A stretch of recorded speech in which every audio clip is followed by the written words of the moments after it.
नमस्कार। कुंभ के रंग निराले हैं। कुंभ कथा की इस विशेष प्रस्तुति के माध्यम से हम आपको हर रोज कुंभ के विविध रंगों के दर्शन करा रहे हैं। जी हां, कुंभ एक ऐसा पर्व जिसे देखने के लिए दुनिया भर से लोग यहां पर पहुंचते हैं। यहां पहुंचकर लोग धर्म, आस्था, संस्कृति के अलावा साधु संन्यासियों और नागा साधुओं के रहस्य भरे जीवन से रूबरू होते हैं। इसलिए हमारी यही कोशिश है कि आपको भी कुंभ के उन तमाम रंगों और अनुभूतियों से आपको रूबरू कराएं। तो आज हमारी इस खास पेशकश में हम आपको दिखाएंगे एक ऐसा राम बैंक जहां ब्याज में लोग पुण्य का लाभ अर्जित कर रहे हैं। हम आपको दिखाएंगे एक ऐसे बाबा से मिलवाएंगे जिन्होंने राम मंदिर निर्माण के लिए हठ साधना की हुई है। इसके अलावा बाल नागा बाबा के संसार से आपको रूबरू कराएंगे। इसके अलावा भी कुंभ से जुड़ी तमाम बड़ी और छोटी खबरें रहेंगी, लेकिन सबसे पहले बात करेंगे धर्म संसद की। प्रयागराज कुंभ से इस वक्त की बड़ी खबर आ रही है। कुंभ में चल रही धर्म संसद का आज आखिरी दिन था। संतों को उम्मीद थी कि राम मंदिर के आंदोलन की नई रूपरेखा तैयार की जाएगी, आंदोलन के नए चरण की घोषणा होगी, लेकिन धर्म संसद में ऐसा कुछ भी नहीं हुआ, जिसके बाद साधु संत आपस में ही भिड़ गए। वीएचपी की धर्म संसद में स्वामी अखिलेश्वरानंद ने प्रस्ताव पढ़ा, लेकिन राम मंदिर के लिए आंदोलन को लेकर कोई प्रस्ताव नहीं था। हाँ, यह जरूर हुआ कि प्रस्ताव में यह कहा गया राम मंदिर निर्माण तक राम भक्त हिंदू चैन से नहीं बैठेगा। निरंतर सुनवाई टालने का काम कर रहे सुप्रीम कोर्ट को अब दिखाना होगा कि वो इस मुद्दे पर गंभीर है, लेकिन ऐसे प्रस्ताव से संत बहुत ज्यादा खुश नहीं हुए, जिसके बाद धर्म संसद में हंगामा हो गया। तो प्रयागराज से बड़ी खबर, राम मंदिर पर संतों में दो फाड़। साधु संतों ने मोहन भागवत के खिलाफ नाराजगी जताई है।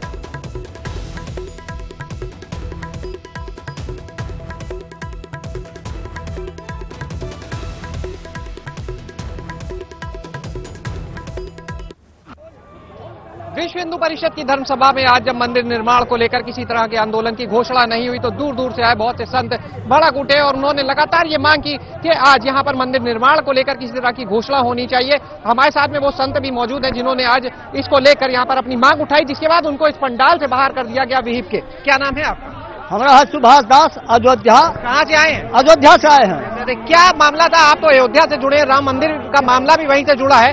क्या हुआ था आज आप लोगों के साथ, क्यों बाहर किया? हुआ कि हम लोग इस आशा से आए थे कि कोई कारगर कदम उठाया जाएगा, राम जन्मभूमि जाने के लिए कोई डेट तय किया जाएगा, या यह प्रस्तावना होगा कि हम सरकार पर दबाव देंगे, या कोई होगा कि सुप्रीम कोर्ट को घेरेंगे।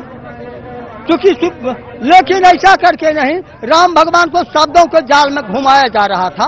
तो हम जब यहाँ से खड़ा होके बोले कि अब राम को शब्दों के जाल में मत घुराओ, सीधे मंदिर जन्मभूमि के लिए प्रस्थान करो। अब और न क्या हुआ उसके बाद?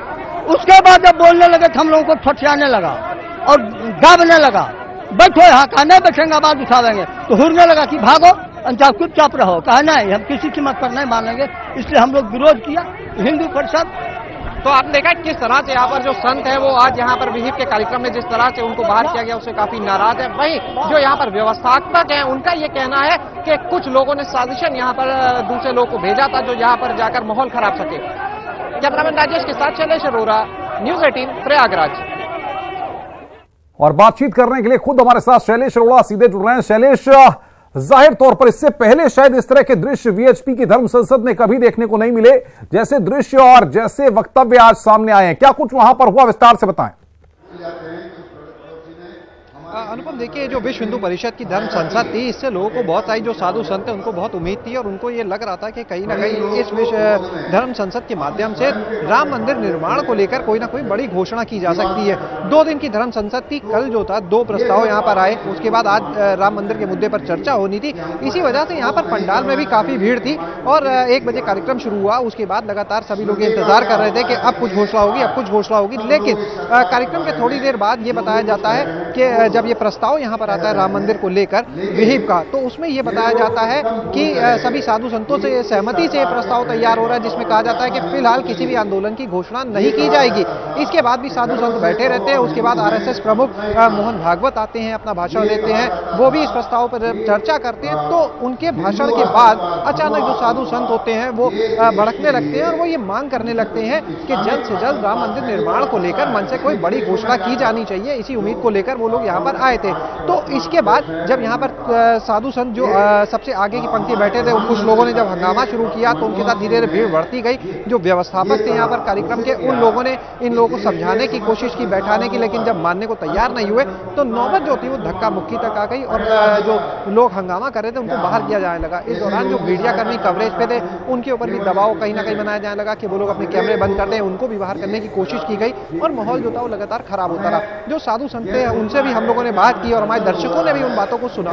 उन्होंने साफ तौर पर कहा कि हम लोग यहाँ पर जब आए थे तो ये मानकर आए थे कि कोई ना कोई राम मंदिर को लेकर हम लोग का जो एक इंतजार है, एक बड़ी घोषणा होगी। एक जो बड़े आरोप था यहाँ पर साधु संतों का वो ये था कि विहिप के मन से जो बात कही गई थी वो राम मंदिर को लेकर चर्चा की थी, लेकिन कहीं ना कहीं साधु संतों का ये आरोप रहा कि मंच को जो था वो एक राजनीतिक मंच बना दिया गया और लगातार जो पीएम मोदी की सरकार है इसके लिए वोट मांगने की बात कही गई, जबकि ये चीजें होने की जगह अगर राम मंदिर पर ज्यादा बात की जाती तो बेहतर होता। तो इन्हीं चीजों को लेकर जो माहौल था वो लगातार खराब होता रहा। साधु संतों को बिल्कुल शैलेश, बहुत बहुत शुक्रिया। वहां पर नजर बना के रखिए, आगे भी हम आपसे अपडेट लेते रहेंगे। तो शैलेश रोड़ा हमारे संवाददाता वहां से लाइव अपडेट हमको दे रहे थे। कुंभ के रंग अपने आप में निराले हैं, हम आपको लगातार कुंभ के नए नए रंग दिखा रहे हैं। कुंभ में कई बाबा ऐसे भी आए हैं जो कि अपने खास अंदाज से जाने जा रहे हैं। आज हम आपको मिलवाते हैं एक ऐसे हठयोगी बाबा से जो कीलों की सेज पर हठ साधना कर रहे हैं। धर्म और आध्यात्म की नगरी कुंभ में ऐसे अद्भुत नजारे भी देखने को मिल रहे हैं जो आम तौर पर लोगों को देखने को नहीं मिलते। हम बात कर रहे हैं जूना अखाड़े के संत हठयोगी बाबा स्वामी विश्वेश्वरानंदगिरी की, जो जबलपुर से यहाँ पहुँचे हैं। बाबा कीलों की सेज पर हठ साधना कर रहे हैं। बाबा ने अपनी कुटी के बाहर ही एक झूला लगाया है। झूले के ऊपर एक ऐसा आसन है जिसमें कीलें लगी हुई हैं। बाबा उसी पर बैठे हैं। बाबा की खड़ाऊ भी अनोखी है। बाबा की खड़ाऊ में भी कीलें लगी हैं। बाबा कहते हैं कि उनकी कामना तो धर्म की रक्षा है। राम मंदिर निर्माण की कामना को लेकर वो संकल्पित हैं। और बाबा ये किस संकल्प को लेकर आप हठयोग कर रहे हैं? ये धर्म रक्षा, न्याय व्यवस्था और धर्म दंड की सुरक्षा जी, यही हमारा उद्देश्य है और कुछ नहीं। कितने दिन इस तरह हठयोग करेंगे? ये तो चाहे जब 21 दिन का है अभी यहाँ, तो जी जैसा साधन मिलेगा करेंगे जी। कितने घंटे रोज बैठेंगे इस तरह से आसन पे? यदि सहयोग मिलेगा जनता का तो 6 घंटे रोज बैठेंगे। कितने वर्षों से कर रहे हैं हठयोग इस तरह? ये 12 वर्ष की अवस्था से। 12 वर्ष की अवस्था से कर रहे हैं। बाबा अपने साथ अपने अस्त्र शस्त्र भी लिए हैं, जिनका प्रदर्शन भी कर रहे हैं। बाबा के हठयोग को देखने के लिए दूर दूर से लोग यहाँ पहुँच रहे हैं। बाबा जी का हठयोग है। बाबा जी का कहना है कि राम मंदिर बनना चाहिए जी, और मोदी जी को लाना चाहिए जी। हाँ दोबारा। ये बाबा जी का हठयोग है और बाबा जी इस तरह से कटीले सिंहासन पर यहाँ पर विराजमान हैं और इनके जो खड़ाऊ है उसमें भी कांटे लगे हुए हैं और इस तरह का हठयोग यहाँ पर कुंभ मेला क्षेत्र में देखने को मिल रहा है। नीचे आग जल रही है और बाबा जी सिंहासन पे बैठे हैं। बाबा जी का कहना है कि वो सिर्फ और सिर्फ धर्म की रक्षा के लिए, राम मंदिर के निर्माण के लिए इस तरह का वो हठयोग कर रहे हैं और यहाँ पर वो पहुंचे हैं और लोग उनको देखने के लिए इस तरह से भीड़ लगी हुई है, मजमा लगा हुआ है और इस तरह के जो रंग हैं लगातार हम दिखा रहे हैं न्यूज़ 18 पर। और न्यूज़ 18 आपको ये दिखा रहा है कि किस तरह से कुंभ मेले में बाबा जी यहाँ पर अपना हठयोग कर रहे हैं। कैमरा पर्सन दीपक के साथ सर्वेश दुबे, न्यूज़ 18 प्रयागराज। कुंभ के रंग अद्भुत हैं। आज हम आपको एक अद्भुत स्वामी से मिलवाएंगे। अद्भुत स्वामी की वेशभूषा देखकर कुछ पल ठहर जाएंगे। स्वामी जी ऊपर से लेकर नीचे तक फूलमाला रुद्राक्ष से लदे हुए हैं। अपने चेहरे पर भी पेंटिंग किए हुए हैं। चेहरे पर भी मोतियों की माला लगाए हुए हैं। सिर के ऊपर एक अनोखी पगड़ी बांधे हुए हैं। ये स्वामी उज्जैन से चलकर यहाँ पहुंचे हैं। स्वामी जिधर से भी गुजरते हैं लोग बस उनको देखते ही रह जाते हैं। स्वामी जी का कहना है कि 13 साल पहले महाकाल ने उन्हें दर्शन दिए थे और तभी से उन्होंने ये रूप धारण कर लिया है। स्वामी जी अपना श्रृंगार करने में 7 घंटे लगाते हैं। हरे रामा हरे कृष्णा गीत गाते हुए स्वामी जी आजकल कुंभ की गलियों में देखे जा सकते हैं। 4 बजे उठे तो 4 से फिर लगाओ 11 बजे तक 11 बजे। स्वामी श्री कृष्ण, हम आपको पहले इनकी तस्वीरें दिखाते हैं और महाराज जी के दर्शन कराते हैं। आपका नाम है अद्भुत स्वामी श्री कृष्ण और आप ये अद्भुत वेशभूषा देख सकते हैं। महाराज जी रोजाना अपना श्रृंगार 7 घंटे करते हैं, ऐसा वो बता रहे हैं। 7 घंटे श्रृंगार के बाद ये रूप निखरता है, ये रूप बनता है। और महाराज पिछले 13 वर्षों से ऐसे ही रोजाना तैयार होकर के निकलते हैं और उज्जैन के रहने वाले हैं, महाकाल के भक्त हैं। कहते हैं कि काल उसका क्या करे जो भक्त हो महाकाल का। महाराज जी, आपका नाम अद्भुत स्वामी क्यों है? अब ये तो किसी ने रखा है। क्या है कि ये दुनिया में जितने भी नाम रखे जाते हैं इनमें कोई रखता नहीं है। मुझे ऐसा लगता है कुदरत अपने आप, जितने साधु संत हैं, जितने आपको साधु संतों के नाम मिलेंगे उनमें वो मिलेगा। तो कुदरत, मुझे ऐसा लगता है कुदरत नाम रखवाने का अधिकार खुद करवाती है। तो नाम रखने वाला कोई और ही होगा, मैंने तो रखा नहीं मेरा ये नाम, क्योंकि गुरु अपने आप चेला को ढूंढता है, ऐसा सुना है। तो गुरुजी मिले नहीं तो फिर भगवान ने मुझे ऐसा स्वप्न में ऐसा रूप दिखाया, तो जब से मैं सदा ऐसा ही रहता हूँ। चश्मा में, स्वप्न में ये रूप दिखाया, चश्मा नहीं दिखाया? चश्मा नहीं दिखाया था। चश्मा तो मैंने इसलिए लगाया कि मुझे ऐसा लगा कि भगवान राम और कृष्ण ने सदा चश्मा लगाया। भगवान राम किसी को देखते नहीं थे, नजरें नीची रखते थे। भगवान कृष्ण किसी को देखते नहीं थे, नजरें टेढ़ी रखते थे। जो उनका चश्मा था। महाराज जी, आप भजन भी कर रहे थे हरे रामा हरे कृष्णा का, एक बार फिर से जरा कर दीजिए। कृष्ण भगवान की जय। तो आपने देखा अद्भुत स्वामी महाराज, अद्भुत स्वामी श्री कृष्ण अपने आप को कहते हैं, या फिर लोग भी इनका नाम ये रख चुके हैं, अद्भुत स्वामी श्री कृष्ण। बेहद खूबसूरत श्रृंगार करके पूरे कुंभ क्षेत्र में घूम रहे हैं और लोगों का ध्यान बरबस ही आकर्षित कर लेते हैं। अपनी धुन से भी लोगों को आकर्षित कर रहे हैं। हरे रामा हरे कृष्णा, कृष्णा कृष्णा हरे हरे। कैमरा पर्सन अभिषेक शर्मा के साथ उमेश श्रीवास्तव, न्यूज़ 18, कुंभ क्षेत्र, प्रयागराज।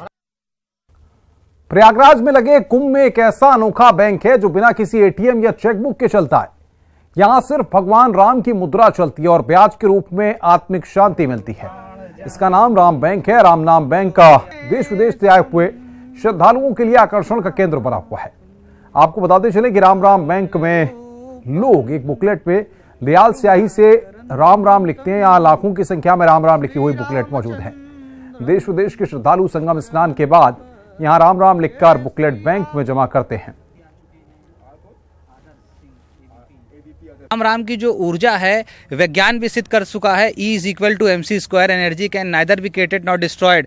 तो जब संगम पे कल्पवास के दौरान भक्त राम नाम लिखते हैं तो वो ऐसी ऊर्जा है जो पूरा 1 महीने कल्पवास करने पे उनका 12 महीने यानी कि पूरा साल अच्छा होता है। इसलिए भक्त हर साल अनवरत आते हैं और राम राम लिखते हैं और उस ऊर्जा को संग्रहित कर लेते हैं, जिससे उनका स्वास्थ्य सुख से लेके हर प्रकार का सुख ईश्वर की कृपा माँ गंगा माई, माँ त्रिवेणी उनको प्रदान करती हैं। पॉजिटिव एनर्जी आती है राम नाम लिखने से, पॉजिटिव एनर्जी आती है और हम जैसे मन की इच्छा भी पूरी होती है। जैसे हमारी तबीयत ठीक नहीं थी, हम बीमार थे, लेकिन यहाँ आने से, पूजा करने से और राम राम लिखने से शरीर स्वस्थ होने लगा। हम तो सर 2013 के कुंभ से राम नाम लिख रहे हैं। हाँ, 2013 से लगातार 13 के कुंभ में भी थे, इस बैंक में अब भी हैं और राम नाम बराबर लिखते हैं। इससे बड़ा हमें लाभ हुआ है। संगम के तीर पर, संगम के तीरे पर अनोखे नज़ारे देखने को मिल रहे हैं और उन्हीं में से एक खूबसूरत रंग ये भी है। ये अध्यात्म का रंग है, ये राम का रंग है। और राम का रंग जिस पर चढ़ जाए उस पर कोई दूसरा रंग तो चढ़ेगा नहीं। यानी जिस पर कृपा राम की होई, ता पर कृपा करे सब कोई। यानी यही सोच करके यहाँ पर लोग आते हैं, भगवान राम का नाम लेते हैं और उनकी मनोकामना पूर्ण हो, ऐसा हम भी सोचते हैं। आप सभी को राम नाम बैंक भी आना चाहिए और यहाँ आकर के एक बार देखना चाहिए। जो भी कुंभ मेला देखने आ रहे हैं वो आकर के यहाँ भी देखें कि कैसे राम नाम करोड़ों की संख्या में बुकलेट्स यहाँ पर लिखी गई हैं और कैसे यहाँ पर राम नाम को लेकर के श्रद्धालुओं में गजब का उत्साह देखने को मिलता है। इसीलिए तो कहते हैं राम रामेति रामेति रमे रामे मनोरमे। कैमरा पर्सन अभिषेक शर्मा के साथ उमेश श्रीवास्तव, न्यूज़ 18, कुंभ क्षेत्र, प्रयागराज। और अब आपको दिखाते हैं अनोखा रुद्राक्ष मंदिर। कुंभ क्षेत्र में यह मंदिर लोगों के आकर्षण का केंद्र बना हुआ है। इस मंदिर की खासियत यह है कि इस मंदिर में लाखों की संख्या में रुद्राक्ष की माला का प्रयोग किया गया है। मंदिर की दीवारें और छत रुद्राक्ष की माला से सजाई गई हैं। ऐसा लगता है कि यहाँ साक्षात रूप में शिव विद्यमान है। इस मंदिर में भगवान भोलेनाथ की भव्य तस्वीर लगाई गई है। मंदिर में पारस शिवलिंग भी स्थापित किया गया है। लाखों की संख्या में रुद्राक्ष की माला में सजे हुए इस मंदिर को देखकर हर श्रद्धालु का सिर श्रद्धा से झुक जाता है। यहाँ हर किसी को भगवान शिव के विद्यमान होने की अनुभूति होती है। कथा जारी है। आज हम आपको दिखाने जा रहे हैं रुद्राक्ष वाला मंदिर। इस मंदिर में लाखों की संख्या में रुद्राक्ष लगाए गए हैं। मैं अपने कैमरा पर्सन अभिषेक शर्मा से कहूंगा कि दिखाएं यहाँ की तस्वीरें कि कितना खूबसूरत ये मंदिर है और कितनी खूबसूरती से इस मंदिर को सजाया गया है। लाखों की संख्या में रुद्राक्ष की मालाओं से ये मंदिर बनाया गया है। इसे रुद्राक्ष वाला मंदिर कहा जा रहा है। दीवारों में भी रुद्राक्ष है, बल्कि यहाँ दीवारें है ही नहीं, सिर्फ रुद्राक्ष से ही मंदिर की सारी आकृति तैयार की गई है। ये बेहद ही खूबसूरत मंदिर है और बेहद ही आकर्षक तरीके से इस मंदिर की सजावट की गई है। जो भी आ रहा है इस मंदिर के दर्शन करके, भगवान भोलेनाथ के दर्शन करके जा रहा है। देखिए रुद्राक्ष की लड़ियां किस कदर यहाँ पर लगाई गई हैं और एक दीवार सी बना दी गई है रुद्राक्ष की मालाओं की। ये तस्वीरें बेहद ही आकर्षक है, बेहद ही दिव्य है और भगवान भोलेनाथ के दरबार में जिस तरह से लाखों की संख्या में ये रुद्राक्ष की माला लगाई गई है, जो भी यहाँ से आ रहा है, जो भी कुंभ नगरी आ रहा है, वो ये तस्वीर देखकर, ये दृश्य देखकर, इस मंदिर को देखकर यहाँ माथा टेके बगैर नहीं जाता। भगवान भोलेनाथ की भव्य प्रतिमा भी यहाँ पर लगाई गई है और पारद शिवलिंग जो कि 1.25 कुंतल का है, 1.25 कुंतल के इस शिवलिंग को भी यहाँ स्थापित किया गया है। ये पारद शिवलिंग इसे कहा जाता है और बेहद ही भव्य, बेहद ही आकर्षक, बेहद ही निराला भोलेनाथ के दरबार का ये हाल है। भोलेनाथ का ये मंदिर है और कुंभ क्षेत्र में करोड़ों की संख्या में श्रद्धालु आ रहे हैं और यहाँ पर भी वो दर्शन कर रहे हैं इस रुद्राक्ष वाले मंदिर का। इस मंदिर में आकर आप भी सिर्फ और सिर्फ यही कहेंगे, हर हर महादेव, जय शिव शंकर। कैमरा पर्सन अभिषेक शर्मा के साथ उमेश श्रीवास्तव, न्यूज़ 18 कुंभ क्षेत्र प्रयागराज। तो कुंभ कथा में आज बस इतना ही। दीजिए पूरी टीम के साथ मुझे इजाजत। नमस्कार।